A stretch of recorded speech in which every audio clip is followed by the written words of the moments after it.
not only in the Arab society, but in many other cultures outside the United States, where a personal relationship is very, very critical. You need that personal relationship to build that business relationship. You cannot just go in and say, yes, I can go in and say, I have a product, here's the price. But that's not necessarily a basis for a good and for a longer-term relationship. Thus, when doing business with other cultures, you might need to build a relationship and invest time, a lot of time, before making a deal. First, make sure you're in touch with the right people, specifically decision makers or at least their advisors. In some cultures, authority is broadly delegated, but in places such as Asia and Latin America, it's often tightly controlled by one or two people at the top.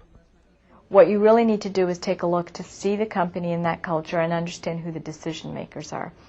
For example, if it's a family-run company, as are many of the companies throughout Asia, you know that the only way a real decision will be made and adhered to is if it's made by a senior person, a senior family member, or the most senior family patriarch in that sense in most companies. In certain cultures, they'll send an entire group. They'll fill the table, and deciding who really has authority to speak and what on earth all of these other people are doing or what their role is, how much you have to be concerned with their perception of the deal and acceptance of the deal is a challenge that usually is not faced in the U.S. It's usually quite clear in the U.S.